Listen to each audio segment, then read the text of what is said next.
सुप्रभात प्यारे बच्चों, आज हम पढ़ेंगे हिंदी गद्य खंड पाठ 7 और पाठ का नाम है मेरे बचपन के दिन। अर्थात इसके जो लेखक है महादेवी वर्मा, वो अपने बचपन की कहानी हमें इस पाठ के अंतर्गत सुना रही है कि वह बचपन में कैसी थी, क्या करती थी, उसके बारे में हमें इस पाठ में बताया गया है। महादेवी वर्मा इस पाठ की जो लेखिका है, उनका जीवन परिचय मतलब उनका जीवन काल कैसा था, उनका जन्म कहाँ हुआ, उनकी मृत्यु कब हुई, उनकी शिक्षा दीक्षा कहाँ हुई, इनके बारे में हमें पहले अच्छे से जानना है। तो महादेवी वर्मा का जीवन परिचय। महादेवी वर्मा का जन्म सन 1907 में कब हुआ था?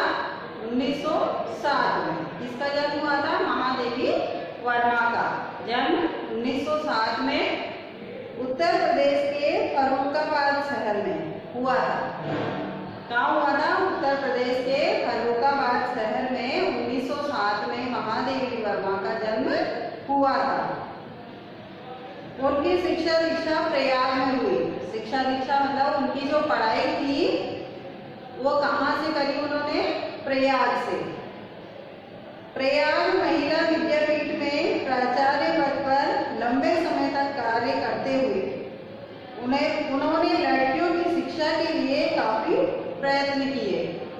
उन्होंने अपनी शिक्षा के दौरान और फिर उसके बाद महिला विद्यापीठ प्राचार्य पद पर रही। वहीं पर प्रयाग में ही जहाँ पर उन्होंने शिक्षा दीक्षा प्राप्त की थी, जहाँ उनको शिक्षा मिली थी, उसी भारत महिला विद्यापीठ में उन्होंने वो प्राचार्य पद पर स्थापित रही और उन्होंने वहाँ पर लड़कियों की शिक्षा के लिए काफी प्रयत्न किए कि लड़कियों को आगे बढ़ाना चाहिए।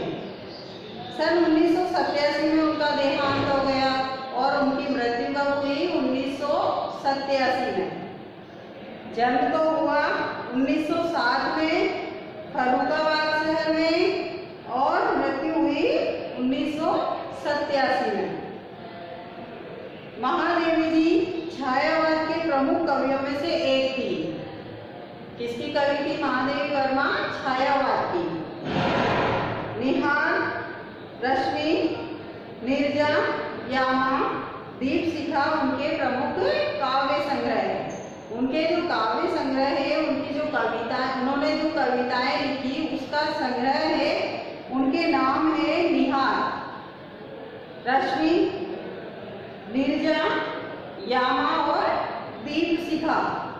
ये इनके काव्य संग्रह है। किसके? महादेवी वर्मा के।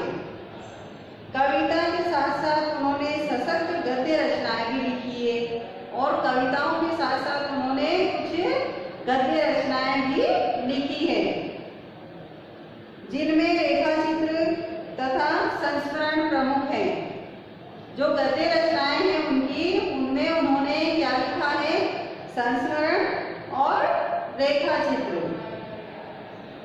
अतीत के चलचित्र, स्मृति की रेखाएं, पथ के साथी, श्रृंखला की कड़ियां उनकी महत्वपूर्ण गद्य रचनाएं हैं। क्या है उनकी महत्वपूर्ण गद्य रचनाएं? अतीत के चलचित्र, स्मृति की रेखाएं, पथ के साथी, श्रृंखला की कड़ियां उनकी महत्वपूर्ण गद्य रचनाएं हैं। महादेवी वर्मा को साहित्य अकादमी एवं ज्ञानपीठ पुरस्कार से सम्मानित किया गया है। राजस्थान सरकार द्वारा ज्ञानपीठ पुरस्कार और साहित्य अकादमी पुरस्कार उन्हें दिया गया है।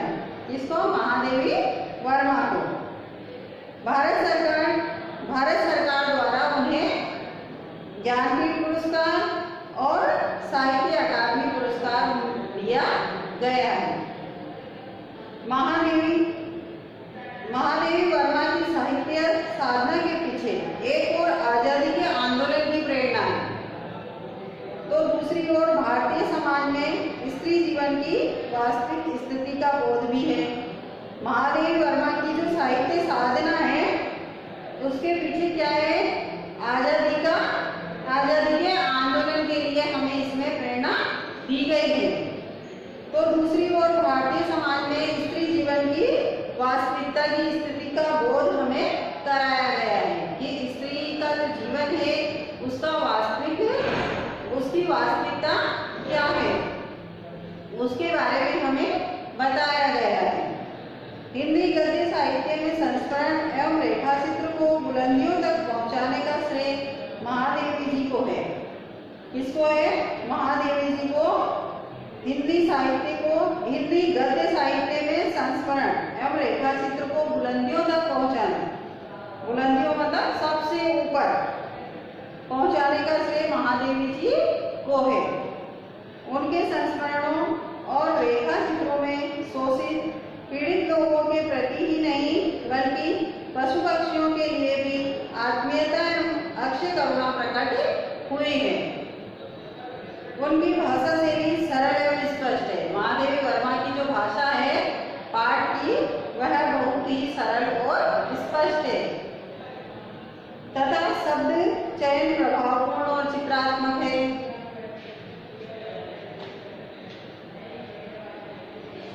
मेरे बचपन के दिन में महादेवी जी ने अपने बचपन के उन दिनों को स्मृति के सहारे लिखा है।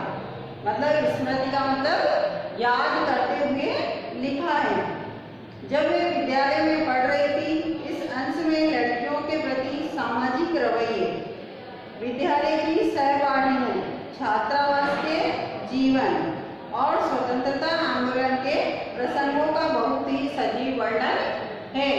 इस पाठ में महादेवी वर्मा ने अपने बचपन का वर्णन किया है।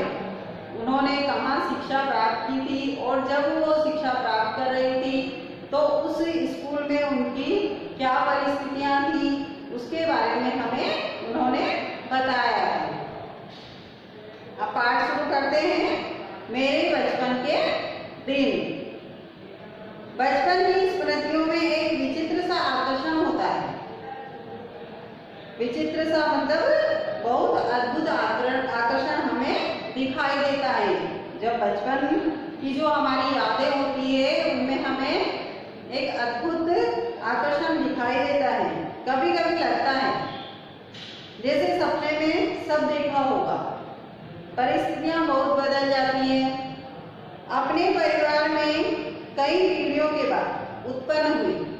महादेवी वर्मा कह रही है कि मैं मेरे परिवार में कई पीढ़ियों के बाद लड़की ने जन्म लिया था, अर्थात मैं उत्पन्न हुई थी, मैं पैदा हुई थी कई पीढ़ियों के बाद। मेरे परिवार में प्राय 200 वर्ष तक कोई लड़की थी ही नहीं। 200 वर्ष से पहले 200 वर्ष तक उनके परिवार में कोई लड़की नहीं थी, अर्थात पहली लड़की ने जो जन्म लिया वो महादेवी वर्मा ही थी। सुना है उसके पहले लड़कियों की पैदा होते ही परम धाम भेज देते थे। सुना है कि महादेवी वर्मा हमें बता रही है कि मैंने सुना है कि हमारे परिवार में पहले लड़कियों को पैदा होते ही परम धाम भेज देते थे। फिर मेरे बाबा ने बहुत दुर्गा पूजा की। हमारी कुल देवी दुर्गा थी। मैं उत्पन्न हुई तो मेरी बड़ी खातिर हुई।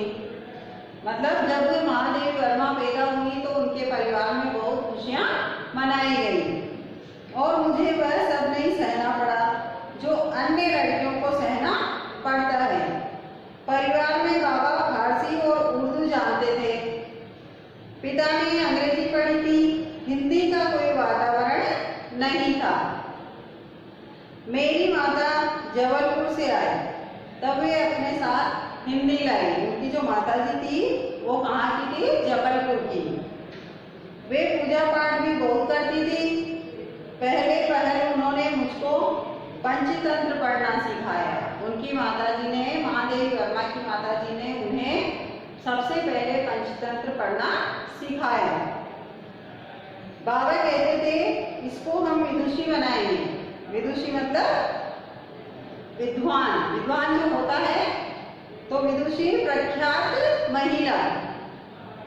मेरे संबंध में उनका विचार बहुत ऊंचा रहा, इसलिए पंचतंत्र भी पढ़ा मैंने, संस्कृत भी पढ़ी।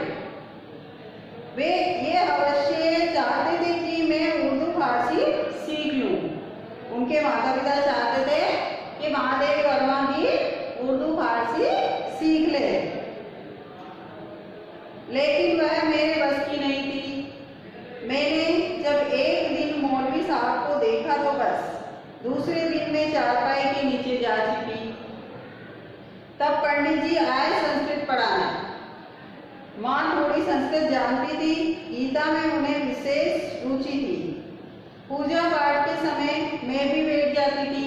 जब उनकी माताजी पूजा पाठ करती थी तो लेखिका भी उनके पास बैठ जाया करती थी और संस्कृत सुनती थी। उसके उपरांत उन्होंने मिशन स्कूल में रख दिया मुझको। मिशन स्कूल में वातावरण दूसरा था, प्रार्थना दूसरी थी। मेरा मन नहीं लगा, वहां जाना बंद कर दिया।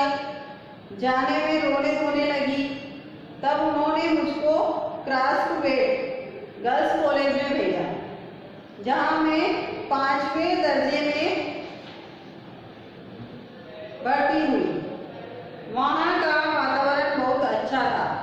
उस समय हिंदू लड़कियां भी थी, ईसाई लड़कियां भी थी। हम लोगों का एक ही मेस था। उस मेस में प्याज